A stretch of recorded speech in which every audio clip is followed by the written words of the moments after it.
Amém. Assim de pé como você está, abra sua Bíblia no livro do profeta Isaías, no capítulo 9, a partir do verso 1. Isaías capítulo 9, verso 1.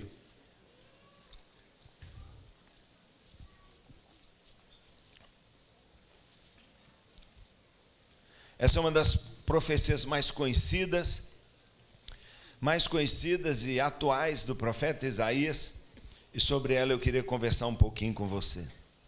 E o texto assim diz, palavra de Deus para nós nesta noite, e você se anime, não é? Se anime aí a receber mais uma palavra, e você poder nesta noite ainda digerir tanta coisa linda que você ouviu aqui hoje. Diz assim: contudo, não haverá mais escuridão para os que estavam aflitos.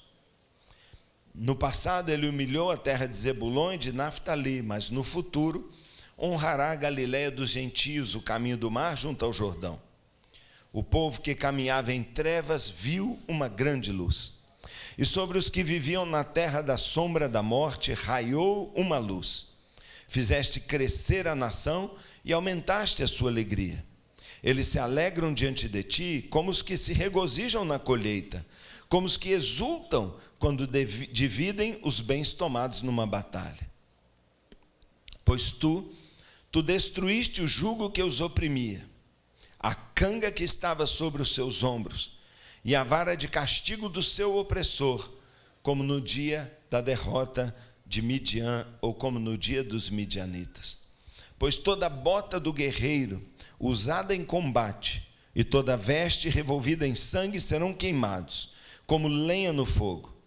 Porque um menino nos nasceu, um filho nos foi dado, e o governo está sobre os seus ombros. Ele será chamado Maravilhoso Conselheiro, Deus Poderoso, Pai Eterno, Príncipe da Paz. Ele estenderá o seu domínio, ou em outras versões diz, para que se aumente o seu governo, e venha a paz sem fim sobre o trono de Davi. Ele estenderá o seu domínio, e haverá paz sem fim sobre o trono de Davi, e sobre o seu reino, estabelecido e mantido com justiça e retidão, desde agora e para sempre. O zelo do Senhor dos Exércitos fará isso. Oh Deus, fala ao nosso coração. Fala ao nosso coração. Palavra viva, Pai, criativa, poderosa, que nos transforme e nos leve à frente. É o que eu oro em nome de Jesus. Amém. Pode se assentar, obrigado.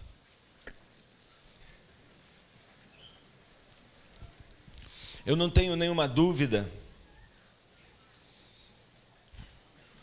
que muitas pessoas na nossa igreja brasileira não gostam da expressão crescimento da igreja. Esse é um termo polêmico. Há um grupo influente na igreja brasileira que defende que a igreja não deveria sair por aí crescendo. É muito comum eu ouvir aqui assim, ó, por trás, e um zum, zum, zum, expressões do tipo: essa igreja está inchando. Essa igreja é um crescimento anômalo, tipo um câncer. Ou, essa igreja só cresce porque é a igreja da moda e ela é liberal. Liberou geral, então o pessoal vai para lá. Na preocupação, talvez até correta, muitas pessoas imaginam que falar em crescimento da igreja é falar numa igreja sem compromisso, sem doutrina, sem testemunho. Uma igreja fadada daqui a poucos anos naufragar. Mas sabe, irmãos, tanto na minha experiência pessoal como naquilo que eu leio na Bíblia, eu não consigo imaginar uma igreja pequena. Você me perdoe, eu imagino as suas lutas, eu compreendo sem dúvida alguma que certos ambientes e certos contextos são mais difíceis, eu sei disso. Mas eu tenho base para afirmar para você que, em tese, a exceção deveria ser de que uma ou outra igreja, num contexto muito difícil, ou saindo, ou vivendo um momento complicado, poderia até não crescer muito, mas que o normal deveria, nós observarmos um crescimento constante, impressionante, fortíssimo de todas as igrejas. Em primeiro lugar, porque a gente percebe que cada vez mais o povo está desesperado e correndo atrás de qualquer tábua de salvação. E se nós não oferecermos para eles o caminho do Evangelho, que tábua eles se agarrarão? Para onde eles irão? Quando os discípulos dizem ao Senhor: Senhor, esse povo está aqui há muito tempo, já é tarde, manda eles embora. O Senhor falou: você está maluco, cara? De jeito nenhum, eu vou mandar eles embora para quem? Para o lobo? Para o pai de santo? Para o falso líder? Para o enganador? Não, eles têm que ficar conosco. E vocês vão dar comida para eles? Como nós vamos mandá-los embora? Jamais. Meu chamado para o ministério foi muito impactante. Eu já compartilhei com vocês muitas vezes que eu queria e sabia uma coisa: eu vou ser engenheiro, eu não quero ser pastor. Não me achava capaz, não me achava suficientemente preparado, e não sou, nem sequer percebia unção e experiência profunda com Deus. Mas sabe, num congresso que eu fui assim meio no desespero, você já sabe, eu tive uma experiência com Deus que marcou para sempre a minha vida. Oraram por mim, caí no chão, apaguei, fiquei horas de manhã até de noite dormindo lá, eu não sei onde eu fui. Me disse o meu amigão aqui, Danilo, e se o Danilo fala que não sabe onde é que foi, eu também não sei também não. Porque se ele apagou, eu também posso. Não é? E alguém orou por mim, eu fiquei de manhã até de noite, para mim, eu tinha ficado 1 minuto lá. E quando eu estava lá, eu vi o inferno. Eu tive uma visão de uma multidão enorme. A impressão que eu tenho um pouco depois, quando eu vi aquele filme Coração Valente, que um exército imenso aparecia vindo de uma campina, eu falei: gente, é assim que eu vi. Era longe, gente de perder de vista incontável. E eles vinham na minha direção, eu aqui sabia que eu estava sozinho, vendo aquele povo, mas eles não chegavam perto de mim. Antes disso, quando ficava plano aqui na minha frente, eles caíam em algum lugar, eles não chegavam, eles desciam. Eu fui em direção a eles e eu vi um buraco enorme. Eu vi um buraco horroroso. Um buraco escuro, totalmente escuro, não vi fogo, não vi nada, não senti cheiro, mas um buraco horroroso. E ele não tinha fim nem para a direita nem para a esquerda. E as multidões sem fim para a direita e para a esquerda caíam naquele buraco. Mas não caíam como se eu caísse aqui. Eles caíam como que flutuando, os olhos vidrados, completamente dopados, como se estivessem enganados, iludidos. Alguém tivesse dado um remédio. Eles não mexiam, eles não sabiam o que estava acontecendo e caíam num buraco. E eu vi aquilo lá um tempão. Quando eu ouvi aquela voz, e uma voz falou comigo, né, de forma muito clara. Eu ouvi, não sei se falou comigo, estava falando. E eu estava lá, então eu ouvi, a voz dizia: o perdido está realmente perdido. Eu achei uma frase tola, e eu falei assim: eu sei disso desde a escola dominical. Eu sei disso desde criança. Perdido está perdido, vai para o inferno. Mas aquilo repetia, eu comecei a ficar chateado. Eu falei: será que eu não sei disso? Para que me falar isso? E eu questionei com Deus. Eu falei: Deus, que tolice, eu sei disso. E Ele só me perguntou: você sabe? Será que nós sabemos disso mesmo? Ou será que nós agimos ou reagimos desta maneira? Será que nós sabemos que a qualquer hora, às vezes nosso cônjuge, às vezes nosso filho do quarto ao lado, às vezes nosso vizinho, nosso melhor colega de trabalho, nosso sócio, às vezes o melhor amigo que a gente tem, com quem a gente passa férias, não é crente, e a gente está deixando para lá e dizendo: um dia vai converter, e parece que a gente não acredita que o perdido está perdido. O texto que nós lemos, ele contém uma palavra profética que guia meu comportamento e meu ministério. É uma âncora, é uma referência, é uma profunda afirmação de razão de ser, de estratégia, de propósito e de foco.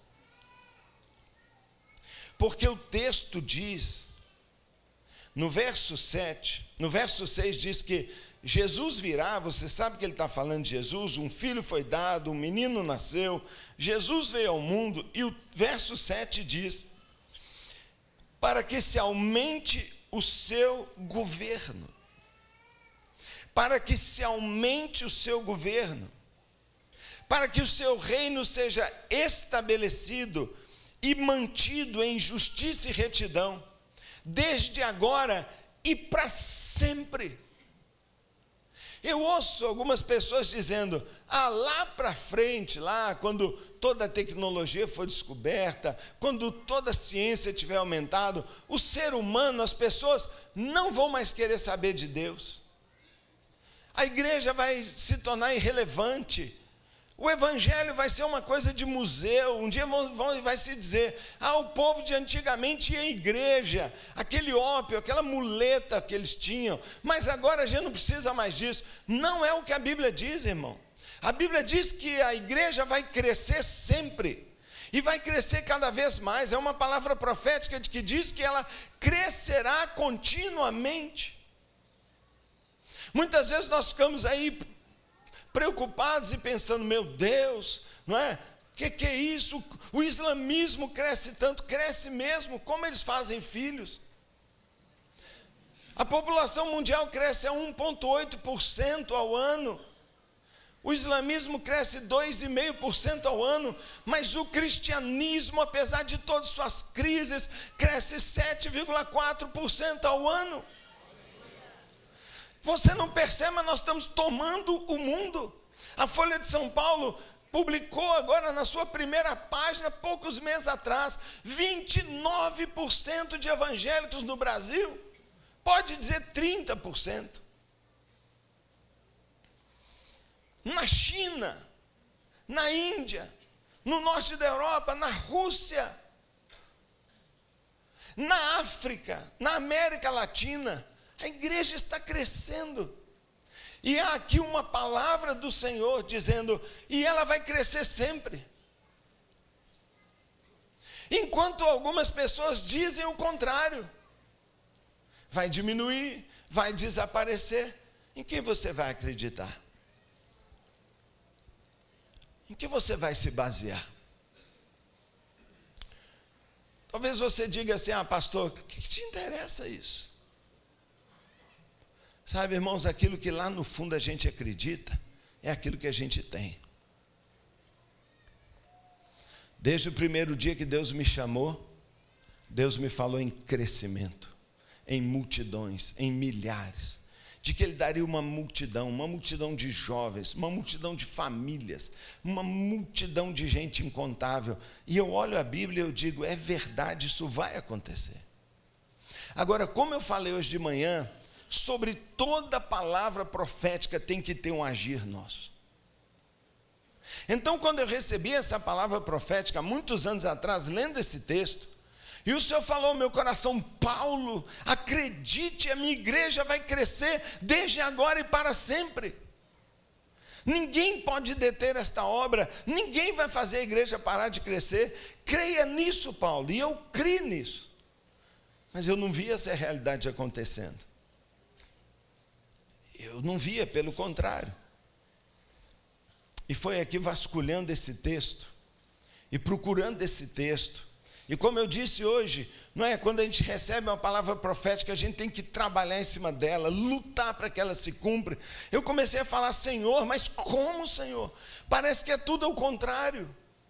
E ele disse assim, aqui nesse texto, Paulo, tem uma chave para você.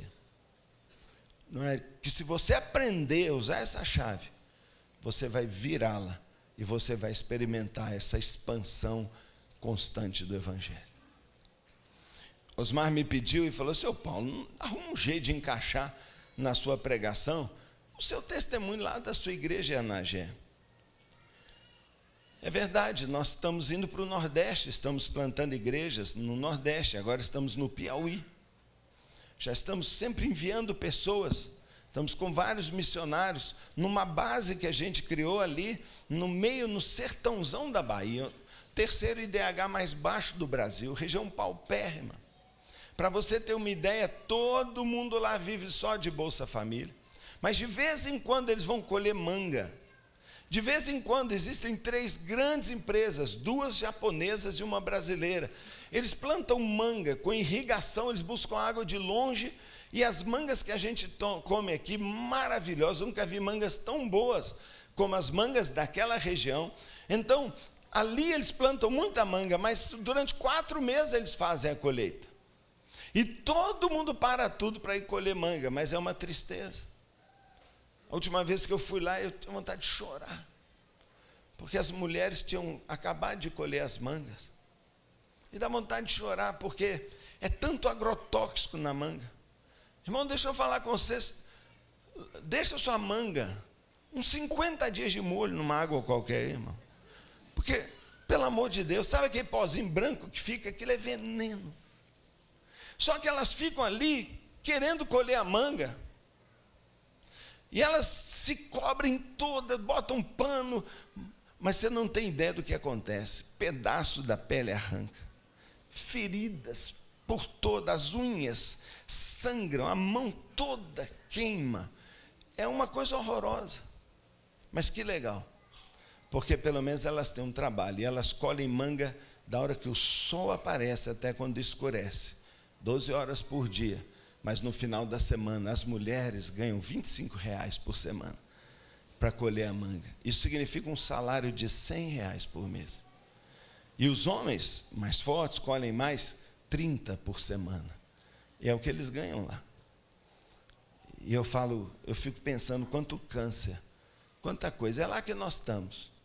Nós enviamos para lá um casal experiente, líder de célula, foi treinado com a gente, virou supervisor, desenvolveu um bom trabalho numa outra cidade, né? Ficou com a gente um tempo lá, depois teve um problema, tivemos que cuidar do casal. Então é gente comum, com problema, o marido pisou na bola e nós tivemos que tratar com ele, mas depois arrumou direitinho o casamento dele, e enviamos esse casal, você imagina. E eles foram para aquela cidade, 18 mil habitantes naquela cidade. É considerada, não sei se é a maior ou a segunda maior território de uma só cidade. Você anda na própria cidade para visitar uma congregação que a gente tem, e a gente anda 180 quilômetros. É a mesma cidade, 180 quilômetros. Imagina. Então é um trabalho duro. Mas nós estamos lá há 3 anos e 4 meses, não é? 3 anos e 4 meses. Um casal foi para lá e abriu uma célula.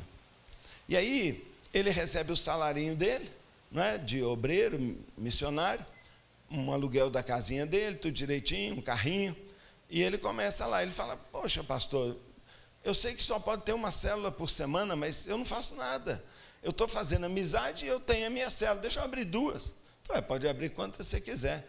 Ele abriu célula todos os dias, segunda, terça, quarta, quinta, sexta, todos os dias ele abriu.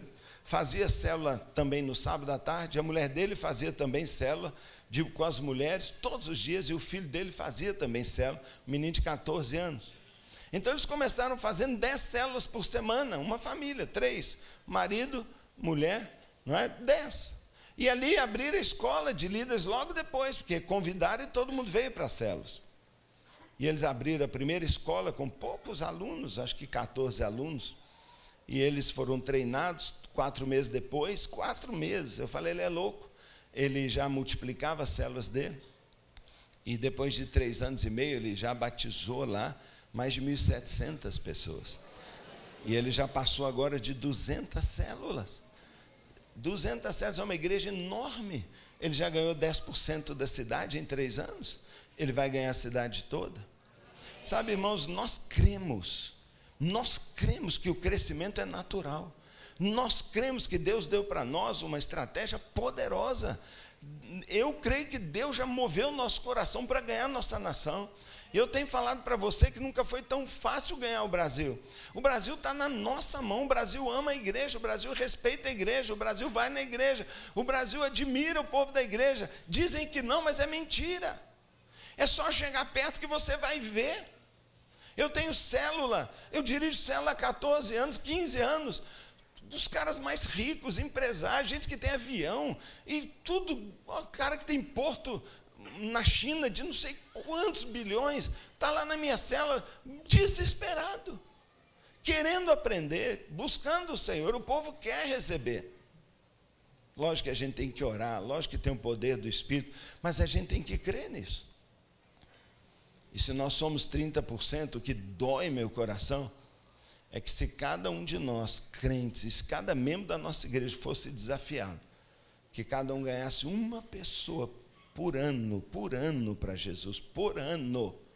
Se eu falar isso com aquele pastor Eliabe, que é pastor lá da nossa igreja em Anagé agora, e agora está abrindo 5 igrejas no Piauí, não é, com uma equipe espetacular. E se eu disser para ele que eu estou falando com vocês para ganhar um, ele vai brigar comigo. Porque ele fala assim, não pastor, uma pessoa ganha 100, 200. Mas eu estou falando, se cada crente do Brasil ganhasse um para Jesus, no ano que vem, ou no final deste ano, nós seríamos 60% do Brasil. No próximo ano, 90%, e alguém mais já em 2 anos. O Brasil está na nossa mão. É tão fácil mudar essa nação. E nós estamos esperando que um político apareça. Não vai aparecer, irmão. Nós estamos esperando que a polícia dê jeito, que mate os bandidos todos. Nós estamos esperando um banho de sangue. Nós estamos esperando o quê? Um milagre. Nós estamos esperando que o Japão compre a gente. Eles não têm mais dinheiro, não. O que nós estamos esperando? Uma invasão de marciano? A única maneira de mudar esse Brasil somos nós. É a única maneira. Nós trabalhamos numa coisa chamada DNA. DNA, o que Deus falou comigo um dia? Deus falou assim, Paulo, para de querer abrir igreja, tem uma igreja pequenininha do seu lado. Lá tem 50 cadeiras, tem microfone, tem luz, tem um prédio, tem um pastor desanimado, sozinho. Ajuda ele. Apoia, põe ele do seu lado, vai almoçar com ele, traz ele para perto, faz dele seu amigo, valoriza. Você não precisa gastar dinheiro, mas você vai gastar seu coração. E uma alma ganha lá, vale a mesma coisa que uma ganha aqui. Para mim é a mesma coisa, eu comecei a ajudar. Hoje nós já treinamos mais de 65 mil pastores. Nós já estamos com mais de 25 mil igrejas em células, trabalhando. Tem mais de 200 mil células abertas no Brasil. Perto de 2 milhões de pessoas. Nosso alvo agora, nos próximos 3 anos, são 10 milhões de pessoas em célula. E o Brasil, e não vai dar conta, e vocês têm que entrar nessa também. Cada igreja aqui tem que adotar 2, 3, 4, trazer para si, ajudar, se tornar amigo. Por quê? Porque a palavra diz que a igreja vai crescer sem fim, desde agora e para sempre. Mas eu quero te alertar. Que como todas as promessas, não é automático. Não é automático, depende de alguma coisa. E nesse texto que a gente leu, há uma expressão que abriu para mim completamente aquilo que Deus falou no meu coração. Ele diz assim, verso 4, pois tu destruíste o jugo que os oprimia, a canga que estava sobre os seus ombros, e a vara de castigo do seu opressor, como no dia da derrota de Midian, ou como no dia dos midianitas. Qual foi o dia dos midianitas? O dia dos midianitas foi a época de Gideão. Juízes capítulo 6. Então, meu irmão, me acompanha, por favor. Há uma profecia sobre a minha vida que diz assim: você vai crescer sem fim, mas terá que ser como no dia dos midianitas. Então há uma promessa para você, como a gente falou hoje de manhã, uma palavra profética, que é como uma semente, e para você abrir isso na sua vida, você tem que fazer algo semelhante ao que aconteceu no dia dos midianitas. Juízes capítulo 6. Então o que aconteceu no dia dos midianitas? Deus ouviu o clamor. Israel vivia um declínio horroroso, uma violência horrorosa, uma devastação, como nós estamos vivendo hoje. Eu leio Juízes capítulo 6 e parece que eu estou andando no Brasil. É um momento muito semelhante. E Deus decide que vai liberar aquela nação. Como eu creio que Deus já decidiu abençoar nosso país. Como eu tenho fé que essa nação tem jeito e vai ser mudada. Mas ele vai fazer isso, então ele procura alguém. Ele precisa de alguém que ele possa usar. E a Bíblia diz que o anjo do Senhor vai atrás de Gideão. E o anjo chega para Gideão, e você sabe disso muito bem, e diz para ele: e aí, homem valente, o Senhor é contigo? Bem, o texto diz para nós que aquela saudação parecia mais uma ironia, porque Gideão não era valente, ao contrário, pequeno, medroso, se escondendo, o menor. Ele mesmo diz: eu? Com quem que você está falando? É você. Irmãos, neste texto, que conta para nós uma história espetacular, nós descobrimos a chave que nós podemos usar para um crescimento sem fim no nosso ministério, na nossa igreja. E na verdade esta chave tem os dois lados dela. Primeiro é, Deus procura um tipo de homem, um líder como Gideão, para fazer sua igreja crescer. E sabe, irmãos, eu percebo que não é fácil achar alguém como Gideão. Não é fácil. E talvez muitas vezes nós não liberamos crescimento verdadeiro na nossa igreja, porque nós estamos longe de ser como Gideão. Em segundo lugar, o texto diz para nós que não é só um homem como Gideão, mas é um povo como o povo que Gideão usou. Um exército como o de Gideão, ou seja, nossa igreja tem que se parecer com o exército de Gideão. Então, se nós vamos experimentar um crescimento e um poder de crescimento enorme, nós precisamos buscar para nós características semelhantes a Gideão, e nós precisamos construir na nossa igreja, no nosso povo, uma estrutura e um jeitão daquele exército de Gideão. E aí você tem que perguntar para mim: mas pastor, então me fala. Me fala. Como é que eu tenho que ser? Primeiro, Gideão era o menor da sua casa. Estava malhando o trigo às escondidas. Inventa desculpas. Tenta se esquivar ao máximo que pode da tarefa de Deus. Duvida da mensagem do anjo.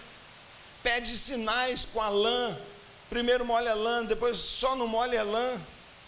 Teme os homens da cidade e faz o que Deus manda fazer à noite, escondido. Pede sinais e mais sinais para Deus. Um homem fraco, um homem inseguro, um homem normal.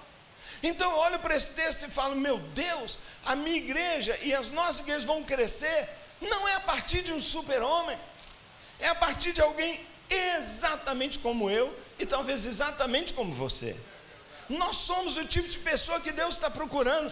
Todos aqui têm condições de serem como Gideão. Mas deixa eu dizer uma coisa para você. Por outro lado, quando eu leio essa história, eu percebo que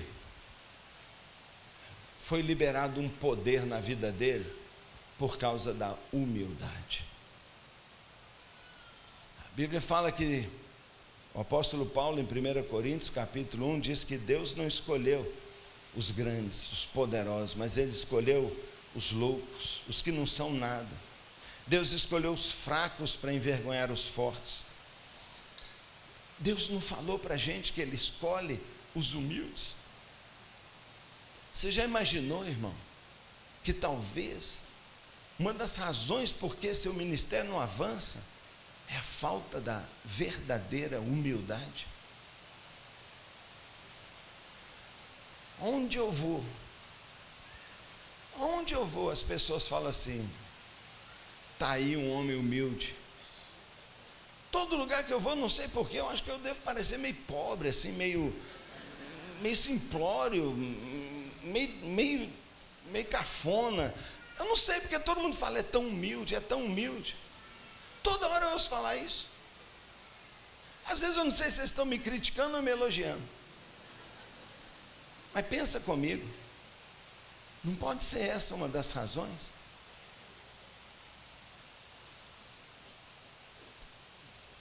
Gideão, de fato, ele era um homem humilde.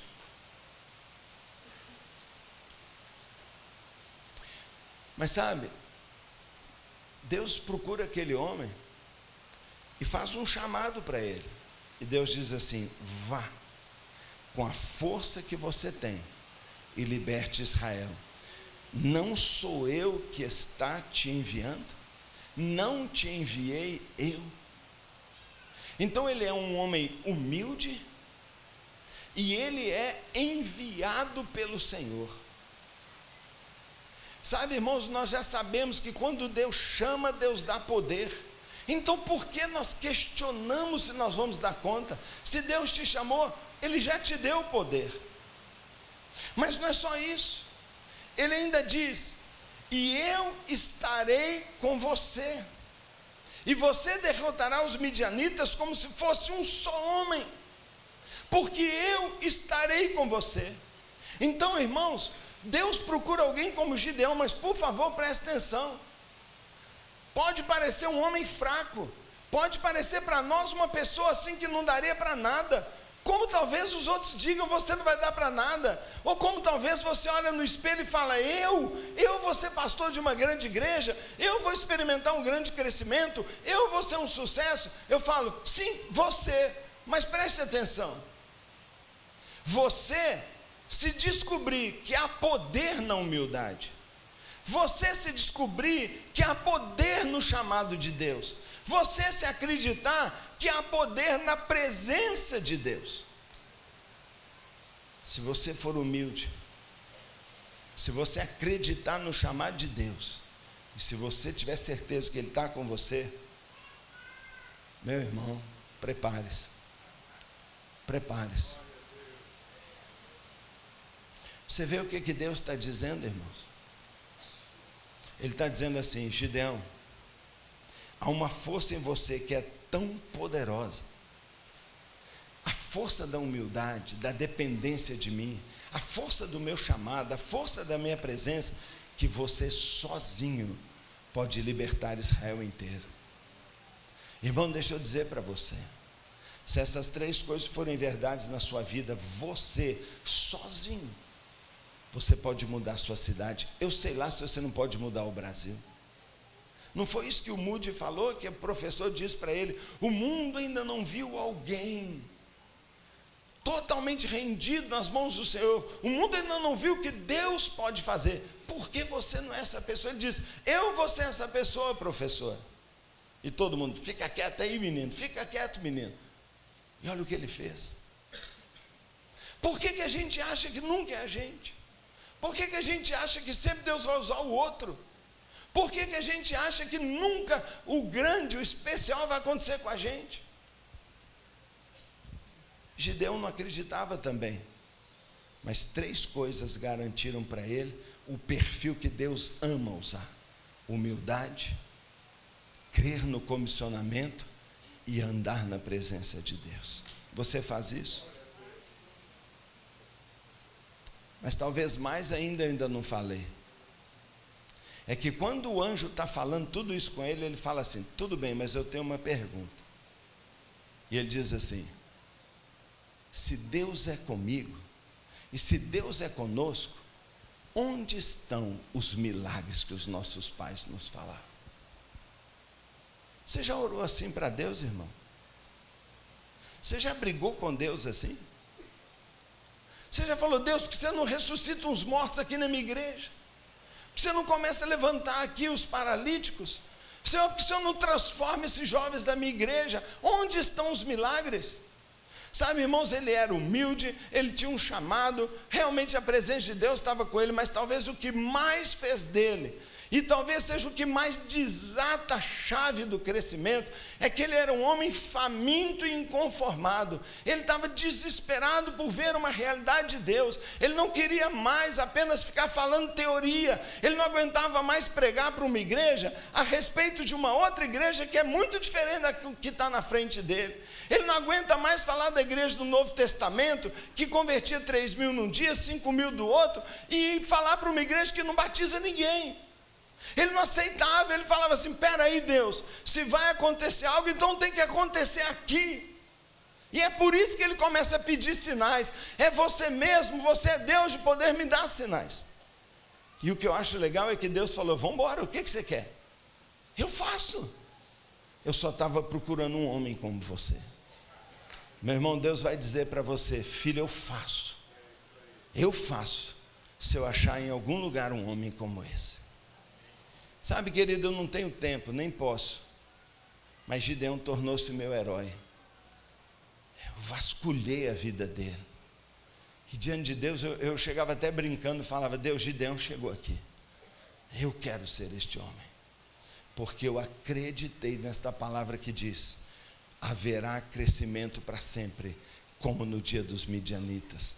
E a vitória sobre os midianitas foi a partir de um homem, de uma pessoa fraca, mas humilde, que acreditou no chamado de Deus, que agarrou na presença dele e que quis, não é, experimentar algo extraordinário da parte do Senhor. Mas eu quero continuar dizendo, não é só isso que o texto fala para nós. O texto fala que como no dia dos midianitas, por quê? Porque além desse tipo de líder, tem um tipo de igreja que Deus vai usar. E talvez nós estamos construindo uma igreja que se parece com muita coisa, menos com essa igreja aqui. Porque você se lembra muito bem da história. Primeiro, ele arruma um grande exército, 31.000 pessoas. E aí Deus fala com ele assim: é gente demais. Diga para eles que quem estiver com medo pode ir embora. E ele falou assim: bem, se lá embaixo tem mais ou menos 200.000 pessoas, eu tenho que lutar contra 200.000, eu tenho 30.000 mais ou menos, já está horroroso. Nós estamos tendo que mais ou menos cada um matar 7. É uma batalha em glória, mas tudo bem. Aí chega Deus e fala: tem gente demais, reduz esse exército. Ele falou assim: olha, quem tiver com medo, talvez uns 5 ou 6, aí pode ir embora. Mas dos 31.000, 21.000 foram embora. Agora a coisa ficou feia, porque ele tem 10.000.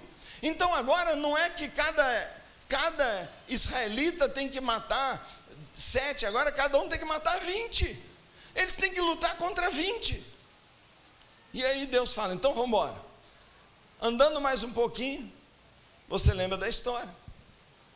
Deus fala assim: ainda tem gente demais. Aí, tá brincando. E você lembra. Fala com eles para irem beber água aí no ribeiro aí, ó. E fica de olho.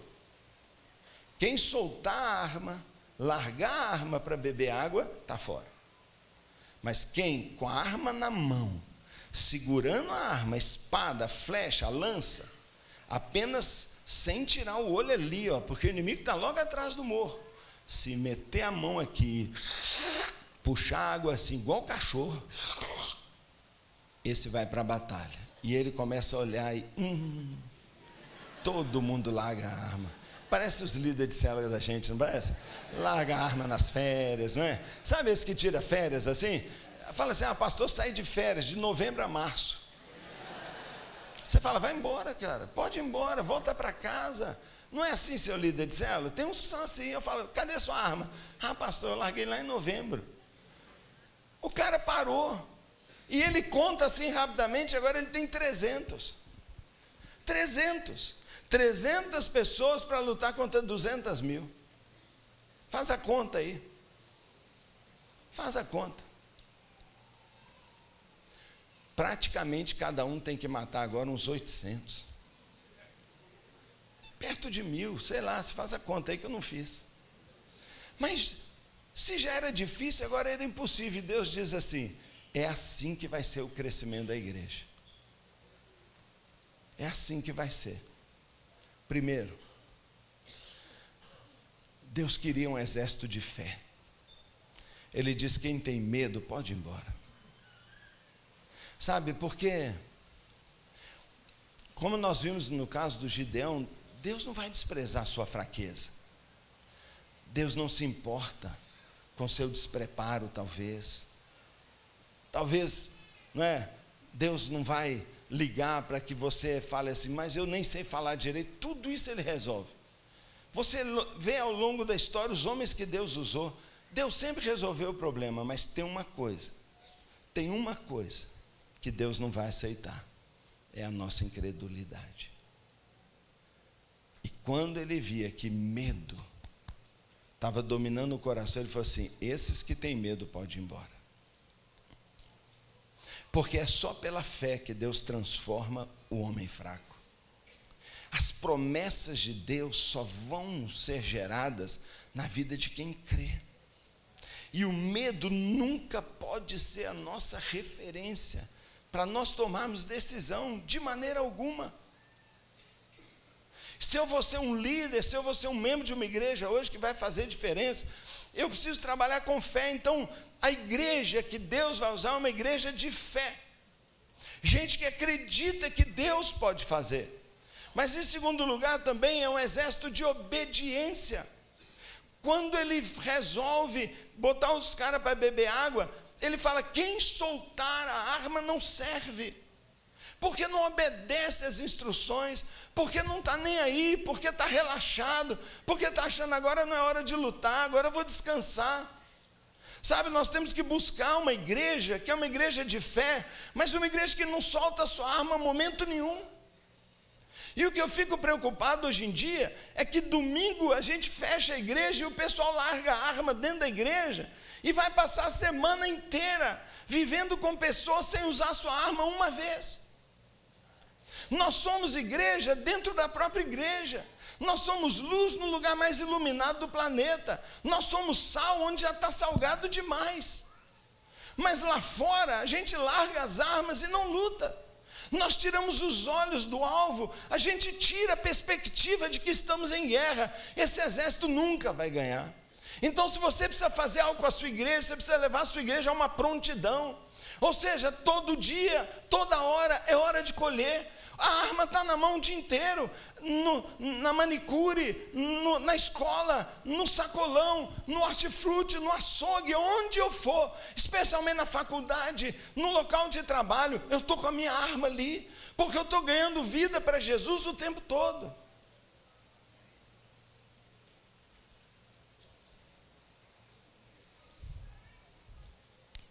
Por que Ele manda aquele tanto de gente embora? Porque com 31 mil, eles seriam totalmente derrotados. Porque o povo não foi exercitado em fé. Porque esse povo dele não aprendeu, não é, a estar em prontidão, a ser obediente. Um povo que não sabia obedecer.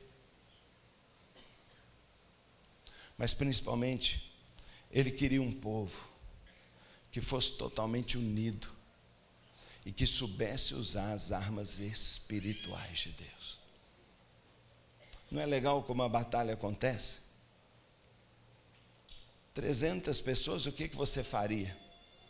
Sabe o que Gideão faz? Gideão diz assim, olha, joga fora a espada, joga fora todas as armas, pode jogar fora. Tem chance de você ganhar de 1000 pessoas? Não tem. Então, não tem jeito. Sabe, irmãos, muitas vezes nós estamos querendo fazer crescimento com as mesmas armas lá de fora.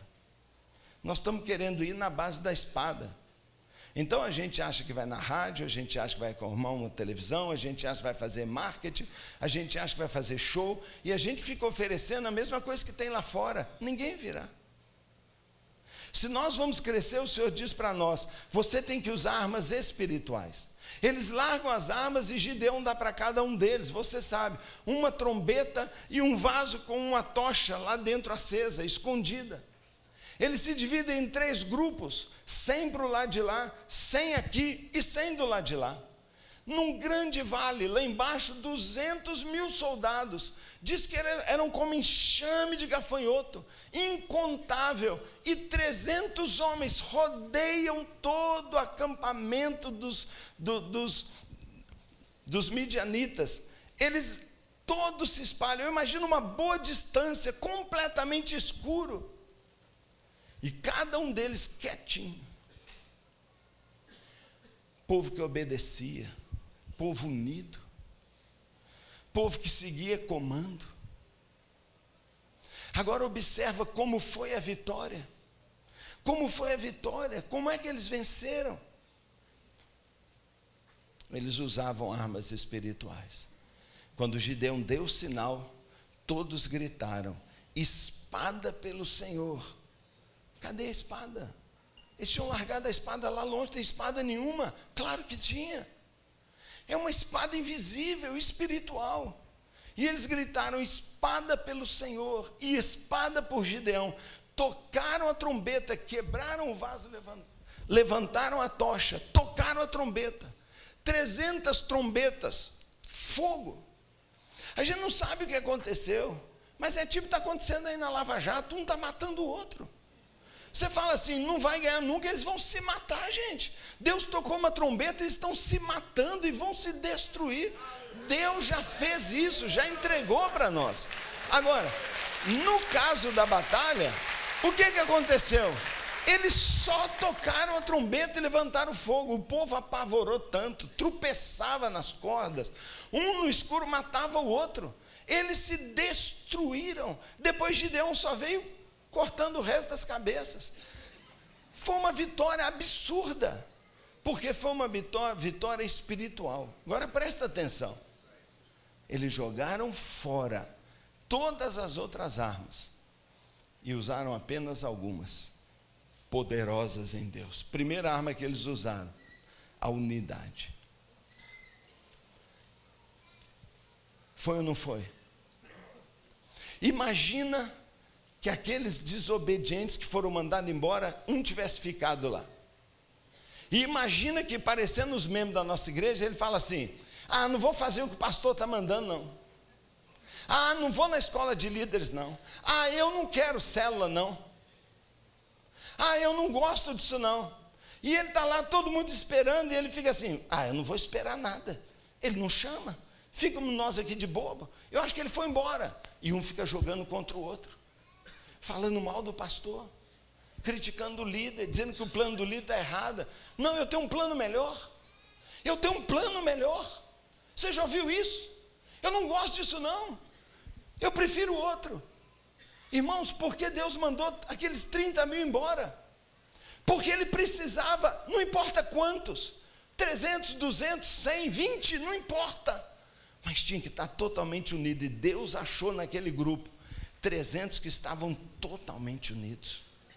Porque se um deles tivesse levantado lá e sozinho, os midianitas iam falar assim: ó, tem um israelita maluco lá.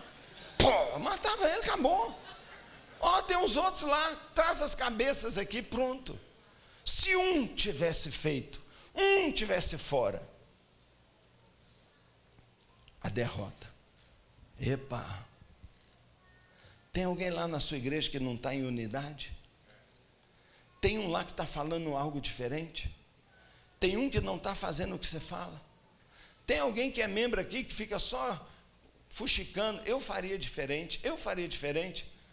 Irmão, Deus está falando para você: vai embora, deixa esse exército. Tem gente relaxadão, sabe, que larga a arma. Ah, vamos ficar aqui. Nós não tiramos o olho.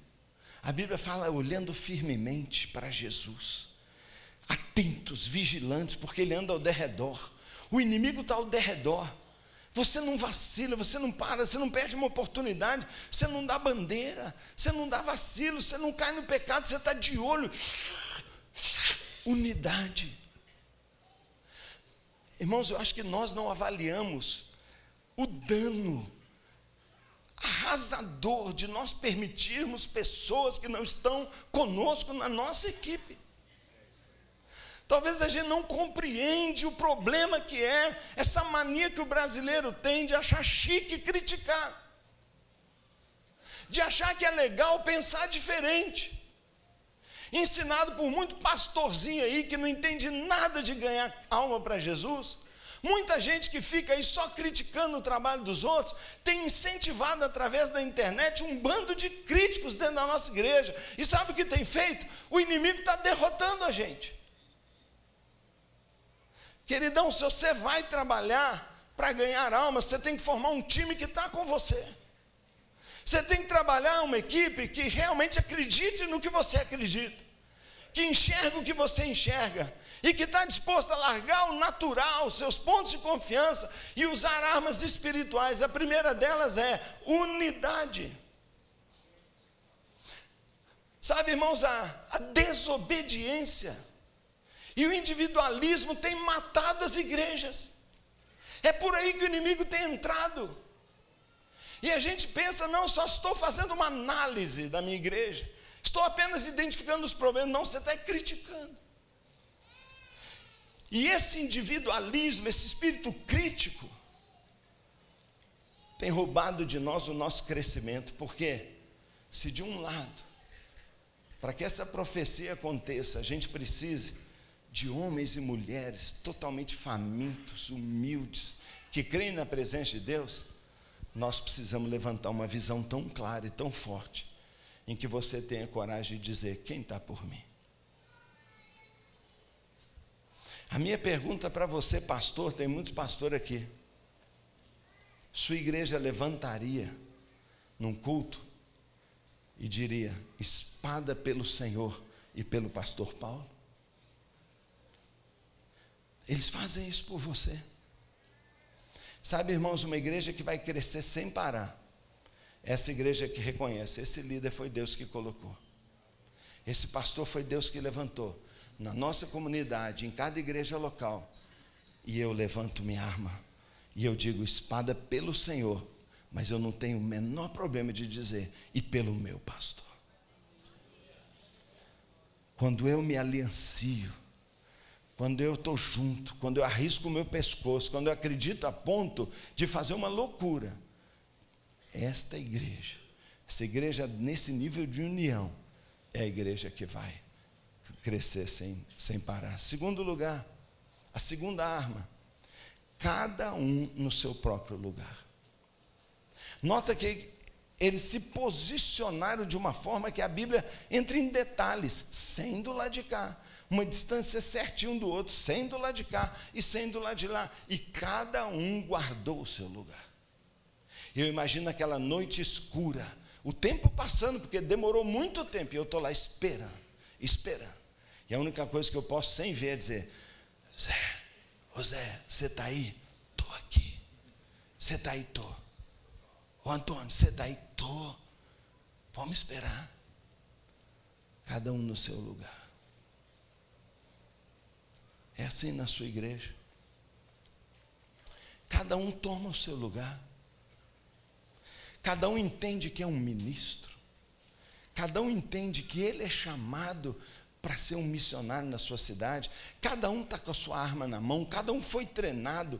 Cada um já tem as instruções claras. Ele sabe o que fazer.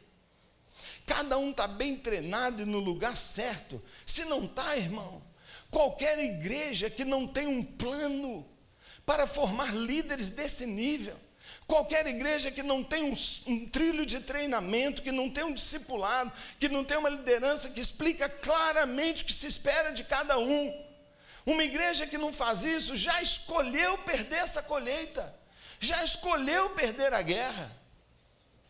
É nosso papel entender que cada um de nós tem uma posição, mas que nós, como líderes, temos um papel-chave. E o nosso papel é posicionar a nossa igreja. Ah, eu não quero. Pode ir embora, vai para casa. Vai para casa. Mas se nós vamos crescer, nós não precisamos ser perfeitos. Ninguém é. Sabe, Gideão se tornou meu herói porque eu me vejo completamente nele. Medroso, fraco, não é? Mas faminto, desesperado. Eu quero ver isso na minha geração. Eu quero viver isso. Eu quero ganhar as almas. Eu quero ganhar famílias e famílias e famílias. Eu quero ver minha cidade inteira adorando o Senhor. Eu quero ver meu país inteiro convertido. Eu sei que eu não sou capaz, mas eu falo: Deus, se você quer me usar, está aqui. Fraco sim, mas eu sei que você me chamou, e eu sei que você está comigo. Mas eu não vou sozinho. E eu tenho preparado líderes. Sabe, isso fala para mim do modelo celular. um modelo celular que não é opcional. Sabem que todo mundo faz certinho, é a mesma arma. Sabe, toda semana, centenas e centenas de líderes estão dando o mesmo estudo. Centenas e centenas estão fazendo apelo, estão falando a mesma mensagem. Centenas naquele final de semana estão fazendo o dia do amigo, tudo junto. Porque a gente quebra os nossos vasos, levanta a tocha, toca a trombeta e a gente grita junto. Ah, mas isso parece um exércitozinho, parece que está, não é, uniformizando todo mundo. Exatamente isso. É um exército de unidade, onde cada um está no seu lugar e nenhum de nós tem nenhum problema de levantar sua espada e declarar, não é, ainda que não haja espada, espada pelo Senhor e pelo meu pastor. Duas palavras finais.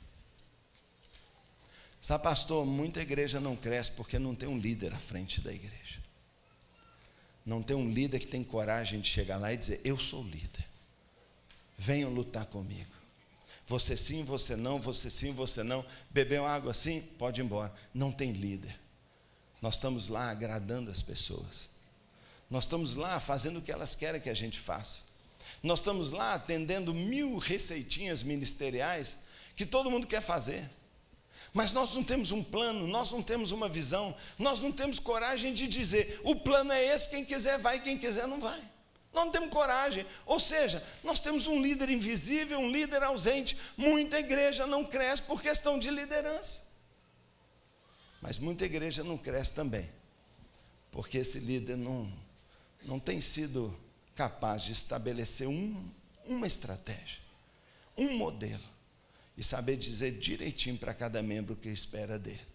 Quando isso acontecer, e por isso eu sou assim apaixonado pelo modelo celular, porque o modelo celular diz, cada um na sua montanha, cada um na sua posição, levantando a sua tocha, e todos nós fazendo essa grande colheita. Bem, nós podemos continuar como o ímpio sempre viveu. A Bíblia diz que a marca de um incrédulo, de alguém que não conhece a Deus, é que cada um vai pelo seu próprio caminho. Ninguém quer dizer, Ele reina sobre mim, Ele é o meu Senhor. E Ele é Senhor e exerce sua autoridade através de líderes, que Ele elegeu e que Ele levantou. Agora, o individualismo, essa rebelião nata, essa eu faço o que eu quero, é marca do perdido. E nós não ganhamos o mundo, porque nós temos muito do mundo perdido aqui dentro. Nós reproduzimos os modelos lá de fora. Nós reproduzimos o individualismo lá de fora. Nós reproduzimos lá dentro essa incapacidade total de seguir ordens, de ser como um exército. Enquanto nós não trabalharmos isso, irmão, nós vamos ficar patinando. E uma profecia poderosa vai ficar aguardando líderes e igrejas que estejam dispostos a agir pelo caminho do Senhor. O caminho da humildade, da submissão, da obediência, sabe, de fazer aquilo que eu posso fazer e de deixar o poder de Deus operar. Porque a vitória que aconteceu, irmão, é improvável, é absurda, é louca. Alguns dizem para mim, impossível ganhar o Brasil. Eu falo, não é não. Me dá um Gideão. Wesley falava isso, me dê 100 homens obedientes e eu ganho a Inglaterra. E ele fez isso. Ele falou, me dê 100 homens totalmente obedientes e eu mudo a Inglaterra. Eu preciso de um pouquinho mais, que eu não sou como Wesley, mas me dá 300. Me dê 300 homens. Pastor, arruma os seus 300. E não tenha medo de se levantar lá na sua igreja e dizer, fica de pé e brada agora, espada pelo Senhor e pelo seu pastor. Quando isso acontecer, no entendimento dessa verdade, se levantará um exército que vai mudar esse país. Uma igreja de autoridade, que tem um testemunho a dar, onde o poder de Deus vai operar na vida dele. Vamos orar ao Senhor, vamos ficar de pé e vamos orar ao Senhor.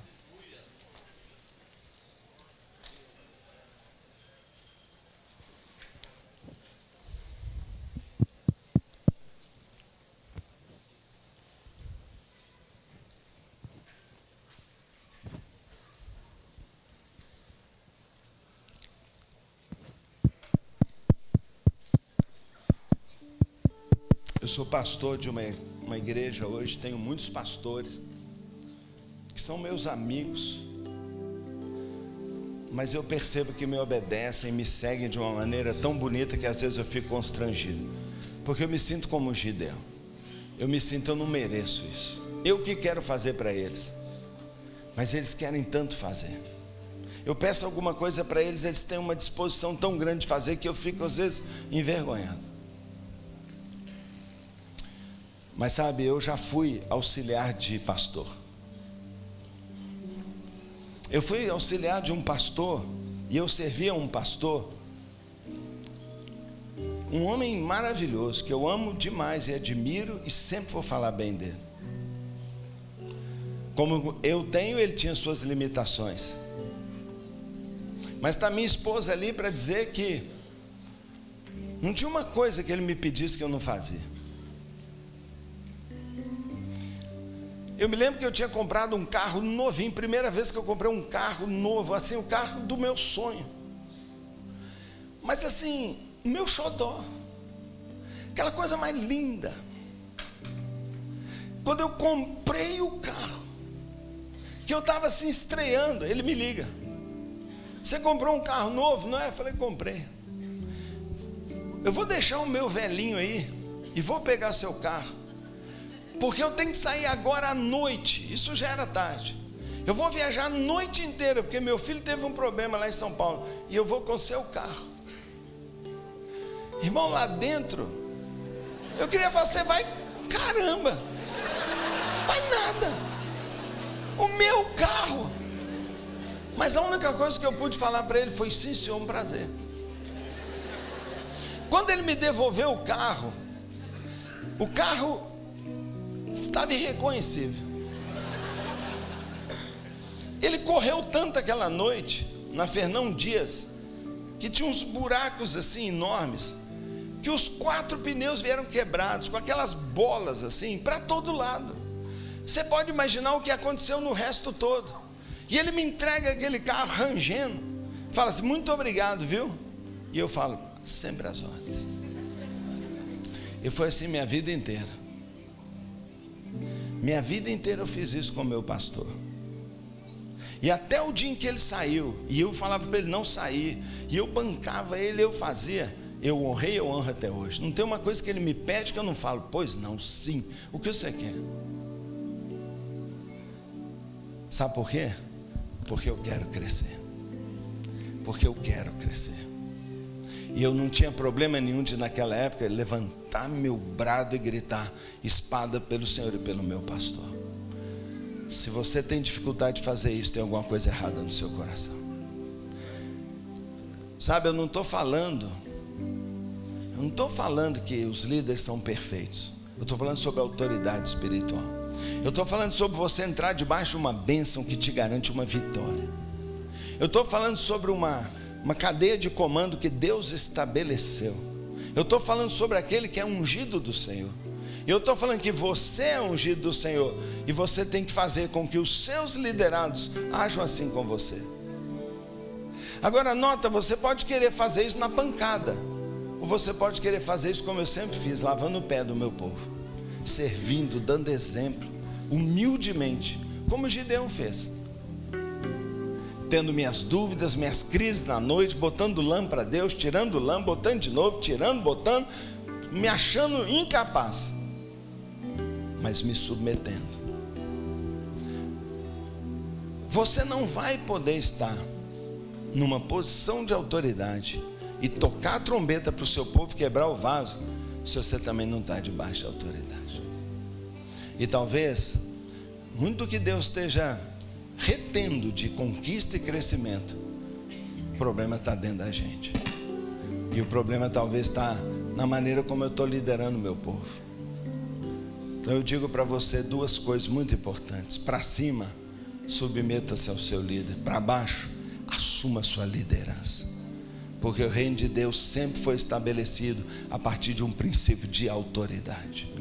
Leve seu povo a essa unidade, ensine seu povo a fé, separe, ainda que sejam poucos, mas um povo que está com você mesmo, e aí você vai crescer.